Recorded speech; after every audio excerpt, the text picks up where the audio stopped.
Good afternoon, welcome to good health. స్పాండిలోసిస్తో బాధపడుతున్నారా? Spondylosis రావడానికి కారణాలేంటి? వీటిలో ఎన్ని టైప్స్ ఉంటాయి? హోమియోపతిలో వీటికి ఎలాంటి ట్రీట్మెంట్ అందుబాటులో ఉంది? వీటి గురించి తెలియజేయడానికి ఈ రోజు మనతో పాటు ఉన్నారు హోమియోకేర్ ఇంటర్నేషనల్ డాక్టర్ అంబికా గారు. వారితో మాట్లాడి మరిన్ని విషయాలు తెలుసుకుందాం. Hello ma'am. హలో అండి. ఓకే, ఫస్ట్ ఆఫ్ ఆల్ చెప్పండి, అసలు ఈ స్పాండిలోసిస్ అంటే ఏమిటి? ఇది రావడానికి మెయిన్ కాజెస్ ఏంటి? దీంట్లో ఉండే టైప్స్ ఏంటి? స్పాండిలోసిస్ ముఖ్యంగా తీసుకున్నట్టయితే మన వెన్నుపూస దాని చుట్టూ ఉన్న అలైన్మెంట్ కనుక తీసుకున్నట్టయితే ఈ స్పైనల్ వర్టిబ్రల్ కాలమ్ అంతా కూడా 33 బోన్స్తోని చిన్న చిన్న బోన్స్తోని ఫామ్ అయి ఉంటుంది. సో ఎప్పుడైతే ఈ స్పైనల్ కెనాల్ వర్టిబ్రల్ కాలమ్ అంటాం దీన్ని, ఈ స్పైనల్ కెనాల్లో ఇన్ఫ్లమేటరీ కానీ డీజనరేటివ్ చేంజెస్ కానీ జరుగుతున్నప్పుడు ఈ కండిషన్ని మనం వైద్య పరిభాషలో స్పాండిలోసిస్ అంటాం. ఎనీ కైండ్ ఆఫ్ ఇన్ఫ్లమేటరీ చేంజెస్ని మనం స్పాండిలైటిస్ అని చెప్పొచ్చు. సో ఈ డీజనరేటివ్ చేంజెస్ ఎక్కడ కనిపిస్తుంటాయి? కంప్లీట్గా డిస్క్ అంటే వెన్నుపూసల మధ్యలో డిస్క్ అనే ఒక రబ్బరీ కుదురు లాంటి పదార్థం ఉంటుంది. ఇది మన వెన్ను యొక్క కదలికని సాఫీగా జరిగేందుకు ఉపయోగపడుతుంది. సో మనకు వెన్నుపూస కంప్లీట్గా upper back, middle back and lower back కింద డివైడ్ అయ్యి ఉంటుంది. అప్పర్ బ్యాక్ని సర్వైకల్ ఏరియా అంటే మెడ ప్రాంతం దగ్గర నుంచి కొంచెం భుజం ఎముకల వరకు కూడా, అండ్ నెక్స్ట్ దాని కింద మధ్యలో ఉన్నవి thoracic vertebrae T1 to T12, దాని కింద lumbar vertebrae L1 to L5, sacrum and coccyx అనే టెయిల్ బోన్తోని ఈ కంప్లీట్గా వెన్నుపాము అనేది ఏర్పడి ఉంటుంది. సో డిస్క్ అనేది మనకు వెన్నుపూసని మనకు సజావుగా మెడ యొక్క కదలిక, నడుము యొక్క బెండింగ్ కానీ ఇదంతా కూడా కొంచెం ఎట్లాంటి ఇబ్బంది లేకుండా ఒక నార్మల్ ఫ్రిక్షనల్ మూమెంట్ అనేది ఏర్పరచడానికి ఇది ఉపయోగపడుతుంది. ఎప్పుడైతే ఈ టర్మ్స్లో మనకి డిస్క్ దగ్గర హర్నియేషన్ కానీ స్లిప్ డిస్క్ కండిషన్స్ అంటారు, లేదా అన్యులార్ కానీ న్యూక్లియస్ పల్పోసస్ టేర్ కానీ స్పాండైలోలిస్థెసిస్ ఇలాంటి ప్రాబ్లమ్స్ ఉన్నప్పుడు స్పైనల్ కెనాల్ స్టెనోసిస్ ఈ కండిషన్స్ అన్నీ కూడా స్పాండిలోసిస్ కింద డివైడ్ అయ్యి ఉంటాయి. సో ఏ ప్రాంతంలో ఏ ఏరియా ఎఫెక్ట్ అవుతుందో అది సర్వైకల్ ఏరియా అయితే సర్వైకల్ స్పాండిలోసిస్, లుంబార్ ఏరియా అయితే లుంబార్ స్పాండిలోసిస్. సో ఇలా కేటగిరైజ్ చేయడం జరుగుతుంది. రావడానికి మెయిన్ రీజన్స్ తీసుకుంటే ఏజ్ రిలేటెడ్ ఫ్యాక్టర్స్ కామన్ అని చెప్పొచ్చు. వయసు పైబడే కొద్దీ డీజనరేటివ్ చేంజెస్ అనేవి ఎలా అయితే మిగతా బోన్స్లో జరుగుతుంటాయో అలాగే స్పైనల్ వర్టిబ్రల్ కాలంలో కూడా డీజనరేషన్, డిస్క్ ఆస్టియోఫైట్స్ ఇట్లాంటి మన చేంజెస్ మనం గమనించవచ్చు. బట్ ఎర్లీ ఏజ్లోనే గమనించే కేసెస్ చాలా ఉన్నాయి ఈ మధ్యకాలంలో. అంటే ఒక మిడిల్ ఏజ్ గ్రూప్ కావచ్చు, లేదా ఎక్కువగా వాళ్ళ వృత్తిపరంగా చేసే ఆక్యుపేషనల్ వర్క్ స్టైల్ని బట్టి కూడా డీజనరేషన్ అనేది స్టార్ట్ అవుతుంది. Either it can be like కంటిన్యూగా సిస్టమ్ ఆపరేటింగ్ వర్క్ చేసే వాళ్ళు కావచ్చు, డ్రైవింగ్ వర్క్స్ చేసే వాళ్ళు కావచ్చు, మార్కెటింగ్ ఫీల్డ్స్లో ఉండేవాళ్ళు, and at the same time బరువులు మోసే వాళ్ళు, టైలర్స్, గోల్డ్ స్మిత్ ఇలా వాళ్ళు ఒక పొజిషన్ కంటిన్యూగా లాంగ్ టర్మ్గా మెయింటైన్ చేసే వాళ్ళలో ఈ వెన్ను ఎముక ఐదర్ నెక్ ఏరియా కావచ్చు, బ్యాక్ ఏరియా కావచ్చు లాంగ్ టర్మ్గా స్పెయిన్ అవుతూ స్పాజన్లోకి గురవడం, డీజనరేషన్ చేంజెస్లోకి వెళ్ళే ఛాన్సెస్. టీచర్స్లో కూడా ఎక్కువ బోర్డ్ యూస్ చేసే వాళ్ళలో ఇలా వాళ్ళ వృత్తిపరమైన కారణాలను బట్టి చేంజెస్ వచ్చే ఎర్లీ గ్రూప్లో చేంజెస్ వచ్చే ఛాన్సెస్ ఉంటాయి. ఓకే మ్యామ్, మనం డిస్క్ విషయానికి వచ్చినట్లయితే ఎక్కువగా చాలా మందికి డిస్క్ బల్జ్ అవుతూ ఉంటుంది. సో అసలు ఎందుకు డిస్క్ బల్జ్ జరుగుతుంది? దీనికి ఎలాంటి ట్రీట్మెంట్ ఉంది హోమియోపతిలో? ఈ వెన్నుపూస మధ్యలో ఈ డిస్క్ అలైన్మెంట్ అనేది మనం ఇదివరకు చెప్పుకున్నట్టు ఒక కదలిక అనేది సాఫీగా జరిగేందుకు మనకి ఈ 2-వీలర్కి షాక్ అబ్జార్బర్ ఎలా అయితే వర్క్ చేస్తుందో మన వెన్నుపూసకి కూడా ఈ డిస్క్ అనే పదార్థం అలా ఉపయోగపడుతుంది. అండ్ ఈ డిస్క్ అనేది ఒక రబ్బరీ కుదురు లాంటి పదార్థం ఒక్కొక్క వెన్నుపూస మధ్యలో ఏర్పడి ఉంటుంది. సో దీని బయట ఉన్న పొర అన్యులస్ లేయర్ అండ్ న్యూక్లియస్ పల్పోసస్ అనే లోపల జెల్లీ లాంటి మెటీరియల్తో ఏర్పడి ఉంటుంది. మనకు ఏ చిన్న అంటే ప్రాబ్లమ్ స్టార్ట్ అయినప్పటికీ కూడా డైరెక్ట్గా బోన్కి ఎఫెక్ట్ అవ్వకుండా ఈ డిస్క్ పైన లేయర్ అన్యులస్ లేయర్ కానీ టేర్ అవ్వడం, లేదా న్యూక్లియస్ పల్పోసస్ కంప్లీట్గా బయటికి వచ్చేసేయడం ఇలాంటి చేంజెస్ స్టార్ట్ అవుతుంటాయి. దానికంటే ముందు కూడా మజిల్ అంటే వెన్నుపూస, ఈ డిస్క్, స్పైనల్ కెనాల్ అన్నీ కూడా మనకు ఇక్కడ నుంచి చాలా అంటే ఒక అలైన్మెంట్ అనేది చాలా క్రూషియల్గా నిర్మాణించబడి ఉంటుంది. అంటే కొంచెం కాంప్లికేటెడ్గా అండ్ సంక్లిష్టంగా ఉంటుంది. అండ్ దాని చుట్టూ లిగమెంట్స్, టెండాన్స్, మజిల్స్ ఇవన్నీ వస్తాయి. మనం ఎప్పుడైతే లాంగ్ టర్మ్గా ఒక రాంగ్ పోస్చర్లో వర్క్ చేస్తున్నాం, ఒకే పోస్చర్ గంటల తరబడి ఉంటున్నాం, సో డెఫినెట్గా అక్కడ మజిల్ స్పాజమ్ స్టార్ట్ అవుతుంది. మజిల్ స్పాజమ్ స్టార్ట్ అవుతూ ఆ పర్టికులర్ ఏరియాలో చిన్నగా పెయిన్ స్టార్ట్ అవ్వడం, ఐదర్ నెక్ ఏరియా కావచ్చు, బ్యాక్ ఏరియా కావచ్చు. గ్రాడ్యువల్గా క్రమేపీ అది ఏమవుతుందంటే ఈ డిస్క్ పైన ప్రెషర్ పడడం. మోస్ట్ లైక్లీ ఎక్కువ డ్రైవింగ్ చేసే వాళ్ళలో అండ్ టైలరింగ్ వర్క్స్ చేసే వాళ్ళలో అండ్ సిస్టమ్ ఆపరేటింగ్ వర్క్స్ చేసే వాళ్ళలో, ఎక్కువగా మొబైల్ యూజ్ చేసే వాళ్ళలో ఈ డిస్క్ అనేది దెబ్బతింటూ రెండు ఎముకల మధ్యలో గ్యాప్ అనేది తగ్గిపోతుంది. అంటే వై బికాజ్ అక్కడ అది సాఫ్టనింగ్ అవుతూ అన్యులస్ లేయర్ అనేది చిట్లిపోవడం, సో పక్కన ఉన్న నర్వ్స్ పైన దీని ప్రెషర్ అనేది పడడం స్టార్ట్ అవుతుంది. అలా పడే కొద్దీ పేషెంట్ ఎలాంటి సిమ్టమ్స్ నోటీస్ చేస్తుంటారు? నెక్ పెయిన్, కొద్దిగా నెక్ స్టిఫ్నెస్, మెడ దగ్గర నుంచి నొప్పి అనేది చేతిలోకి రావడం, కొంతమందికి క్యారెక్టరిస్టిక్ సిమ్టమ్స్ రెండు భుజాల మధ్యలో నొప్పి ఉండడం, లేదా చెస్ట్ టైట్నెస్, చెస్ట్ హెవీనెస్, ఛాతీలోకి నొప్పి రేడియేట్ అయ్యే కొద్దీ కొంచెం డిస్కంఫర్ట్నెస్ ఫీలింగ్. ఇది కార్డియాక్ ఇష్యూ అన్నంత సివియర్గా పెయిన్ ఉండడం, ఐదర్ లెఫ్ట్ సైడ్ పెయిన్ అయితే. సో ఇట్లా డిపెండింగ్ అపాన్ మల్టిపుల్ లెవెల్స్లో డిస్క్ బల్జ్ అవుతుందా లేదా సింగిల్ లేయర్లో డిస్క్ బల్జ్ అవుతుందా, దాని ప్రకారంగా సిమ్టమ్స్ అనేవి కనిపిస్తుంటాయి. ఎందుకంటే మనకు వెన్ను ఎముక నుంచి నరాలన్నీ కూడా ఇక్కడ నుంచే మనకు బాడీ అంతా కూడా సరఫరా అవుతుంటాయి. సో మెడ ప్రాంతం నుంచి వచ్చే నరాలన్నీ కూడా మనకి చేతి వరకు ఛాతీలోకి రేడియేట్ అవుతుంటాయి. అదే నడుం ప్రాంతం నుంచి వచ్చే నరాలన్నీ కూడా కాలి వేళ్ళ వరకు జనేంద్రియాలకు సరఫరా అవుతుంటాయి. కాబట్టి ఎప్పుడైతే మనకి డిస్క్ ఏరియాస్లో బల్జ్ అవ్వడం, సో అది కొద్దిగా బయటికి పొంగి రావడం వల్ల పక్కన ఉన్న నర్వ్ డెఫినెట్గా ఇరుకుగా మారుతుంది. నరం పైన ప్రెషర్ సిమ్టమ్స్ స్టార్ట్ అవుతుంది. దీన్నే nerve pinching or nerve compression severity అని చెప్తూ ఉంటాం. సో ఇలా అయ్యే కొద్దీ నొప్పి అనేది characteristic. Posterior lateral disc bulge ఉందా, పోస్టీరియర్ సెంట్రల్ డిస్క్ బల్జ్ ఉందా, డిస్క్ హర్నియేషన్ ఉందా, దాని ప్రకారంగా సిమ్టమ్స్ అనేవి కనిపిస్తుంటాయి. సడన్గా వర్టైగో సెన్సేషన్ ఉంటుంది మెడ ప్రాంతంలో డిస్క్ బల్జ్ కనుక ఉన్నట్టయితే. ఈవెన్ అప్పర్ గ్యాస్ట్రిక్ రిఫ్లెక్స్ సమస్యతో పాటు కూడా నెక్ స్టిఫ్నెస్ ఎక్కువగా ఉండడం, ఇవన్నీ కూడా మనం నోటీస్ చేయొచ్చు. ఓకే మ్యామ్, కాల్ తీసుకుందాం. Hello hello hello hello madam, Shekhar గారు చెప్పండి, మీ ప్రాబ్లం ఏంటో చెప్పండి. హలో శేఖర్ గారు, మేడం. యా, మీ సమస్య ఏంటండి? మేడం నాది disc problem madam, L4 L5 problem madam. Okay madam, అది ఇప్పుడు ఏమైందన్నా లెఫ్ట్ సైడ్ కాలు మేడం, నేను నిలబడ్డాను అనుకో మేడం, ఒక 40 సెకండ్స్ లో మేడం కాలు బాగా గుంజుతుంది మేడం. నాది 40 సెకండ్స్ తర్వాత కాలు గుంజుతుంది. ఓకే, గుంజుతుంది మేడం, చాలా గుంజుతుంది, నిలవలేకపోతున్నాయి మేడం. ఓకే, కూర్చున్నప్పుడు పడుకున్నప్పుడు ఇబ్బంది ఏమైనా ఉంటుందండి? ఏం లేదు మేడం, నిలబడడం మాత్రం ఉంటుంది. ఓకే, రైట్ సైడ్ ఉందా లెఫ్ట్ సైడ్ ఉందా మీకు ఈ problem? Left side madam. Left side ఉంది. ఎంత కాలం నుంచి ఉంది సార్? మేడం ఆల్మోస్ట్ ఇది 3 months కనుకుంటుంది మేడం. 3 months నుంచి. అయితే మేడం ఇంత ముందుకు గుంజుతూ ఏమైందంటే మామూలుగా హాస్పిటల్కి వెళ్ళాను, ఓకే, ఒక ఎక్సర్సైజ్ చెప్పారు. అయితే అది ఒక 1 month చేశాను, తర్వాత తగ్గిపోయింది. మళ్ళీ డీసెంట్ గా ఒక 5 days నుంచి మళ్ళీ స్టార్ట్ అయింది మేడం, ఏవలేకపోతున్నాను. ఓకే అండి, ఓకే ఫైన్. మీరేం చేస్తుంటారండి? మేడం నాది మార్కెటింగ్ ఫీల్డ్ మేడం. అది బండి మీద ఎక్కువ బ్యాక్ ఇస్తాను మేడం. ఫైన్ అండి. సో శేఖర్ గారు, ఇక్కడ ముఖ్యంగా మనకి నడుం ప్రాంతానికి సంబంధించిన వర్టిబ్రేస్లో L4 L5 డిస్క్ బల్జ్తో పాటు సయాటికా అనే నరం అనేది ప్రెషర్లోకి వస్తుంది. సో మనకు బాడీలో నరాలన్నిటికల్లా సయాటికా నరం అనేది చాలా పెద్ద నరం. ఇది మనకి L3 L4 అనే ఎముక దగ్గర నుంచి స్టార్ట్ అయ్యి కాలి బొటన వేలి వరకు జనేంద్రియాలకు సరఫరా చేస్తూ ఉంటుంది. సో ప్రజెంట్ ఇప్పుడు మీరు చెప్తున్న లక్షణాలు అంటే అట్లీస్ట్ ఒక 40 seconds నుంచి ఒక 1 minute వరకు కూడా నించోలేకపోతున్నారు. అంటే కొద్దిగా నర్వ్ కంప్రెషన్ సివియారిటీ, నరం మీద ప్రెషర్ అనేది కొద్దిగా ఎక్కువ అవుతుంది. Exercise is mandatory. Me life time కూడా ఎక్సర్సైజ్ కంటిన్యూ చేసుకోవాలి. ఎందుకంటే మనం ఇప్పుడు చేసే మీ మార్కెటింగ్ ఫీల్డ్లో వర్క్ కానీ అది కంప్లీట్గా ఓవర్ ఎక్స్ట్రీమ్ లెవెల్స్లో వర్క్ చేస్తుంటారు. ఐదర్ డ్రైవింగ్ కావచ్చు, ఐదర్ ఇలా కూర్చొని గతుకుల రోడ్లలో ప్రయాణం చేసేటప్పుడు కానీ డెఫినెట్గా ఇది ప్రెషర్లోకి వెళ్తుంది ఈ నరం అనేది. కొద్దిగా కంపారిటివ్లీ ఒక సర్టన్ ఏజ్లో రావాల్సిన ప్రాబ్లం ముందుగా వచ్చింది అని అంటే అది మనం చేస్తున్న ఆక్యుపేషన్ వల్లనే అని కంప్లీట్గా చెప్పొచ్చు.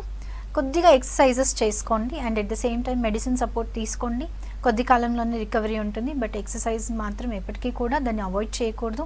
మీ ప్రాబ్లం మేరకి ఫిజిషియన్ అడ్వైస్ మేరకు ఎక్సర్సైజెస్ కంటిన్యూ చేస్తే ఇంకా మంచి రిజల్ట్ ఉంటుంది. ఎందుకంటే కొద్దిగా ఎస్ఎల్ఆర్ టెస్ట్లో మనకు అట్లీస్ట్ 30 degrees యాంగిల్ కూడా మీరు కాలు ఎత్తలేకపోతున్నారు.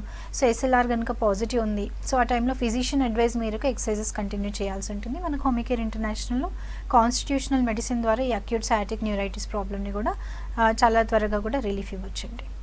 ఓకే మ్యామ్, ఇప్పుడు డిస్క్ బల్జ్ వచ్చినప్పుడు హాస్పిటల్కి వెళితే ఎస్ వాళ్ళు కంపల్సరీ సర్జరీ చేయాలి అని చెప్తూ ఉంటారు. అలా Yes. Compulsory surgery చేయించుకోవాలంటారా? లేదంటే హోమియోపతిలో దీనికి ట్రీట్మెంట్ ఉందా సర్జరీ అవాయిడ్ చేయడానికి? సో చాలా కేసెస్లో ఏమవుతుందంటే డిస్క్ హెర్నియేషన్స్, స్లిప్ డిస్క్ కండిషన్స్, వీటిల్లో తీవ్రమైన నొప్పి ఉంటుంది. అంటే ఎటువైపు అయితే నర్వ్ కంప్రెషన్ సివియారిటీ ఉంటుందో అటువైపు బరువు మోపలేకపోవడం, తుమ్మినా దగ్గినా నొప్పి తీవ్రత ఉండడం, ఇది acute sciatic neuritis problem. If at all అది మల్టిపుల్ లెవెల్స్లో డిస్క్ హెర్నియేషన్స్ ఉంది, సో ఆ టైంలో పేషెంట్ పెయిన్ సివియారిటీ ఎక్కువ ఎక్స్పీరియన్స్ అవ్వడం, నమ్నెస్, ఎలక్ట్రిఫైయింగ్ షాక్ లాగా పెయిన్ ఉండడం. సో దీనివల్ల ఏంటంటే కొద్దిగా కన్ఫ్యూజ్ ఎక్కడ అవుతారు అని అంటే నరాలకు రిలేటెడ్ ప్రాబ్లం కదా, ప్రాపర్గా ట్రీట్మెంట్ చేయించుకోలేకపోతే కాళ్ళు చచ్చుబడిపోతాయా? It won't happen with all the cases of disc bulges. Minimum disc bulges కానీ అది అవ్వదండి. మరీ క్రిటికల్ కండిషన్, ఇప్పుడు ట్రామాటిక్ కేసెస్ ఉన్నాయి, రోడ్ సైడ్ యాక్సిడెంట్స్ ఉంది, అక్కడ వర్టిబ్రల్ ఫ్రాక్చర్ ఉంది, సివియర్గా మల్టిపుల్ లెవెల్స్లో హర్నియేషన్స్ కానీ కొంచెం నర్వ్ కంప్రెషన్ ఎక్కువ ఉంది. సో ఆ టైంలో ఎమర్జెన్సీ కండిషన్స్లో surgical intervention is advisable. But day to day యాక్టివిటీస్లో మనం చూసే కేసెస్లో ఈ స్పైనల్ కెనాల్ స్టెనోసిస్ కావచ్చు, లేదా స్పాండైలోలిస్థిసిస్ కావచ్చు, డిస్క్ హర్నియేషన్స్ కావచ్చు, మనం క్లినికల్ మేనేజ్మెంట్లో treatment is well and good అండి. ఎందుకంటే స్పైనల్ సర్జరీస్ ఎప్పుడు కూడా ఆల్మోస్ట్ 100% సక్సెస్ రిజల్ట్స్ అనేవి ఇవ్వవు.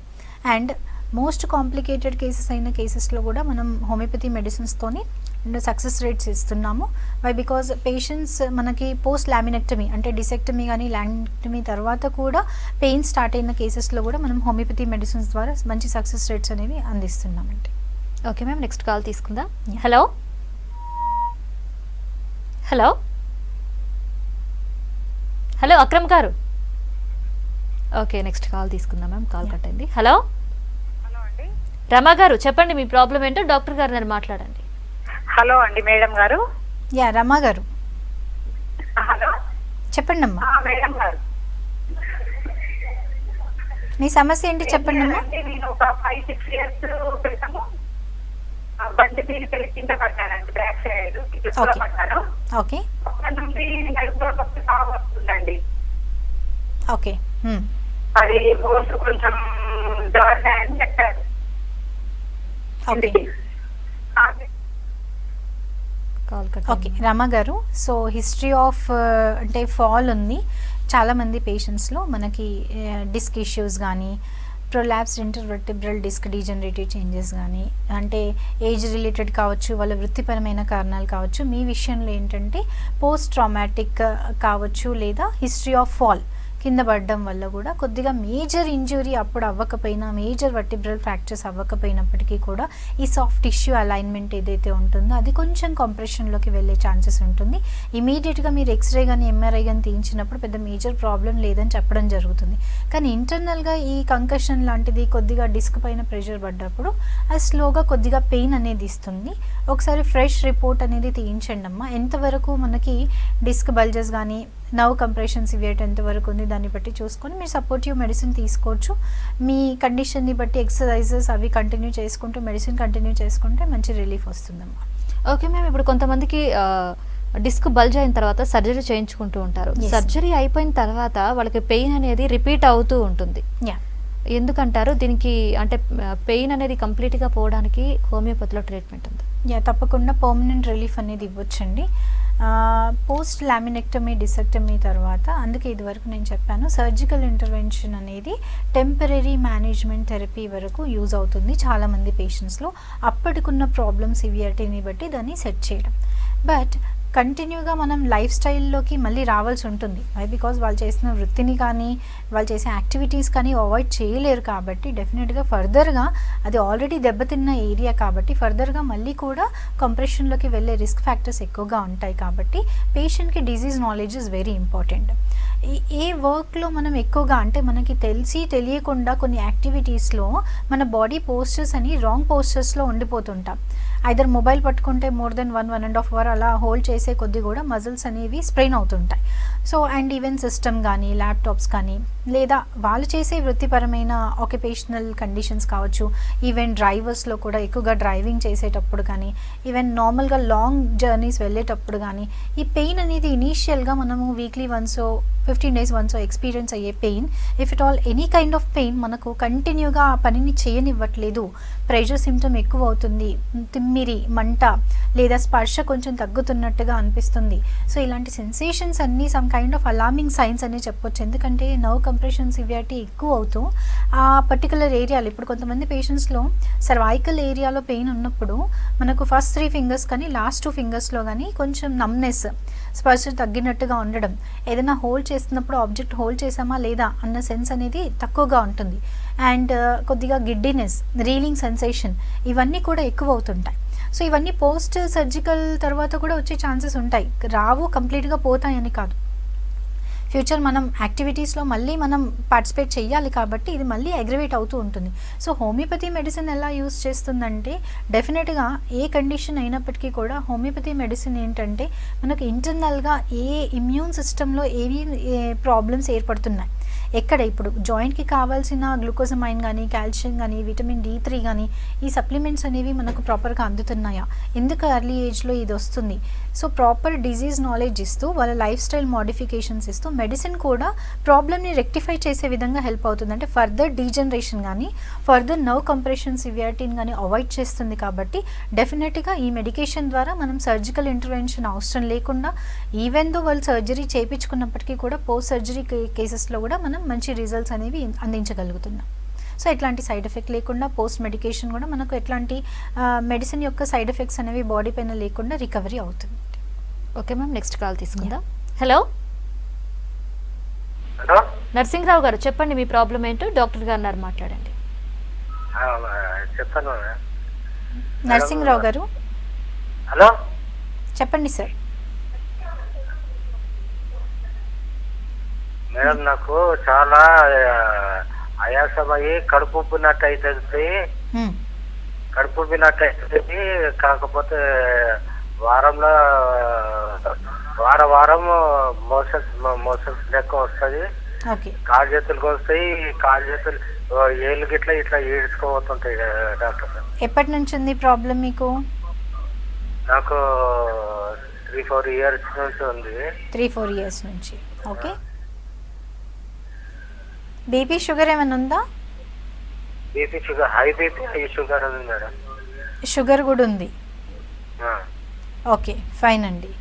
సో నరసింహరావు గారు, మీరు బీపీ షుగర్ అంటున్నారు, ముందు ఈ 2 ఎలిమెంట్స్ కూడా కంట్రోల్లో ఉన్నాయా లేదా చూసుకోవాల్సి ఉంటుంది.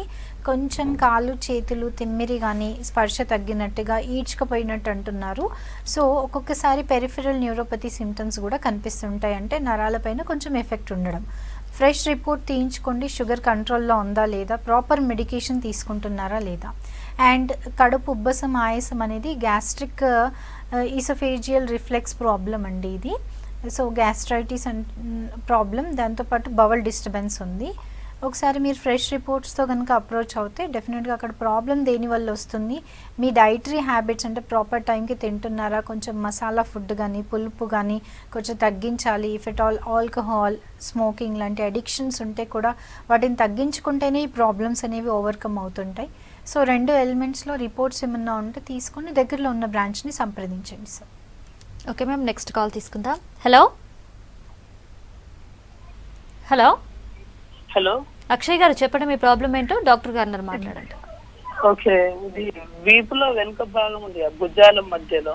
ఓకే, అక్కడ బ్రీదింగ్ తీస్తే పెయిన్ వస్తుంది. ఏంటండి? శ్వాస తీసుకునేటప్పుడు వెనుక భాగం వీపులో బ్రీదింగ్ చేస్తే పెయిన్ వస్తుంది.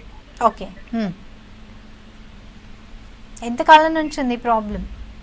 ఇది 1 వీక్ నుంచి బ్రీతింగ్ 1 వీక్ నుంచి బ్రీతింగ్లో డిఫికల్టీ ఉంది.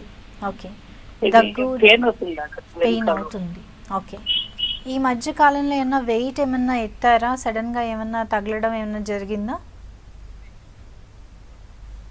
అక్షయ్ గారు? యాక్సిడెంట్ అయింది కానీ ఏం కాలేదు. Okay fine. First of all ముందు ఎక్స్రే తీయించండి. ఇన్స్పైరేషన్ అంటే శ్వాస పీల్చుకునేటప్పుడు ఇన్స్పైరేషన్ అండ్ ఎక్స్పైరేషన్లో పెయిన్ వస్తుందా? సో డెఫినెట్గా అక్కడ డిస్క్ కానీ వర్టిబ్రే కానీ ఎలా ఉంది చూడాల్సి ఉంటుంది. ఒకసారి ఎక్స్రే ఆఫ్ హోల్ స్పైన్ తీయించండి. దాన్ని బట్టి మనం అంటే ఒక్కొక్కసారి ఇంటర్స్కాపులర్ పెయిన్ అనేది సివియర్ గ్యాస్ట్రైటిస్లో కూడా ఉంటుంది. But most likely x-ray of this thing కూడా తీయించినట్టయితే మనకు దేనివల్ల ఆ పెయిన్ వస్తుందనేది రూల్ అవుట్ అవుతుంది. ఒకసారి ఇమీడియట్గా ఎక్స్రే తీయించండి. ఓకే మ్యామ్, నెక్స్ట్ కాల్ తీసుకుందాం. Yeah. Hello hello Ramesh garu, చెప్పండి మీ ప్రాబ్లం ఏంటో, డాక్టర్ గారు ఉన్నారు, మాట్లాడండి. మేడం నమస్కారం మేడం. నమస్కారం అండి రమేష్ గారు. నమస్కారం మేడం. చెప్పండి సార్, వింటున్నాను. మేడం నేను L5S1 సమస్యతో బాధపడుతున్నాను మేడం. ఓకే 6 months నుంచి సివియర్ గా పెయిన్ వస్తుంది మేడం. ఓకే, ఈ పెయిన్ వలన ఈ మన మొత్తం లెఫ్ట్ లెగ్ మొత్తం తిమ్మిరి, అరికాళ్ళల్లో తిమ్మిరి వస్తుంది మేడం. ఈ న్యూరో సర్జరీని కన్సల్ట్ అయితే సర్జరీకి రిఫర్ చేయాలని చెప్పేసి అన్నారు మేడం. ఓకే, అయితే కొంతమంది వేరే అంటే డాక్టర్ కన్సల్ట్ అయితే సర్జరీ అవసరం లేదు, మెడిసిన్స్ ఫిజియోథెరపీ చేసుకుంటే సెట్ అవుతుంది అని చెప్పేసి అన్నారు మేడం. నాకు కానీ ఆ పెయిన్ మాత్రం అసలు తగ్గుతలేదు మేడం. మెడిసిన్స్ వాడినా కూడా తగ్గుతలేదు.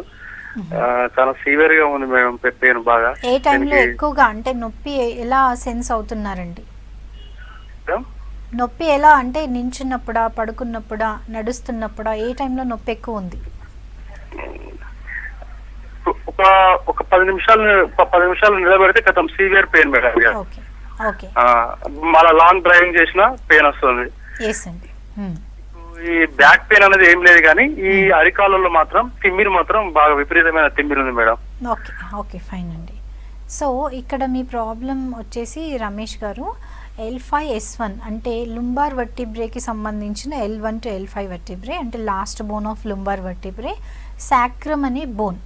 అంటే ఇది కంప్లీట్గా టెయిల్ బోన్ అని కూడా చెప్పొచ్చు మనం, కింద తోక బొక్క అంటారు. సో ఈ రెండు వర్టిబ్రేస్ మధ్యలో డిస్క్ హెర్నియేషన్ ఉండడం లేదా డిస్క్ బల్జ్ ఉండడం వల్ల అల్టిమేట్లీ లోవర్ బ్యాక్లో పెయిన్ ఎక్కువ ఉంటుంది.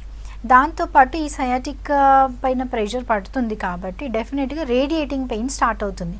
ఈ రేడియేటింగ్ పెయిన్లో మజిల్ క్యాచ్ ఎక్కువగా ఉంటూ మీరు అన్నట్టు నించోవడం కానీ ఈవెన్ పడుకున్నప్పుడు కూడా మీరు లెఫ్ట్ సైడ్ బరువు మోపినా కానీ ఒక్కొక్కసారి ఇబ్బంది అనిపించవచ్చు. ఓకే, అండ్ డ్రైవింగ్లో ఎందుకంటే కంప్లీట్ టెయిల్ బోన్ కాబట్టి అక్కడ మీకు పెయిన్ సెన్సేషన్ ఎక్కువగా ఉంటుంది. Nothing to worry. కాకపోతే కొద్దిగా మెడికేషన్ అనేది అక్యూట్ మేనేజ్మెంట్ కోర్స్ ఇచ్చేసి మీకు పెయిన్ అనేది రిలీఫ్ ఇస్తూ ఫర్దర్ కంప్రెషన్ సివియారిటీ కూడా తగ్గించాల్సి ఉంటుంది. మీరు డ్రైవింగ్ చేసినప్పుడు కొద్దిగా బ్యాక్ సంబంధించిన బెల్ట్ యూస్ చేయాలి తప్పనిసరిగా కొంతకాలం వరకు. ఎక్సర్సైజెస్ మెయింటైన్ చేసుకోండి. మన హోమికేర్ ఇంటర్నేషనల్లో మీ ప్రాబ్లంకి సొల్యూషన్ అనేది ఉంటుందండి. ఒకసారి రీసెంట్ MRI రిపోర్ట్తో సంప్రదించండి. ఓకే మ్యామ్, ఇప్పుడు కొంతమందికి ప్రెగ్నెన్సీ టైంలో కూడా బ్యాక్ పెయిన్ వస్తూ ఉంటుంది ఎక్కువగాను.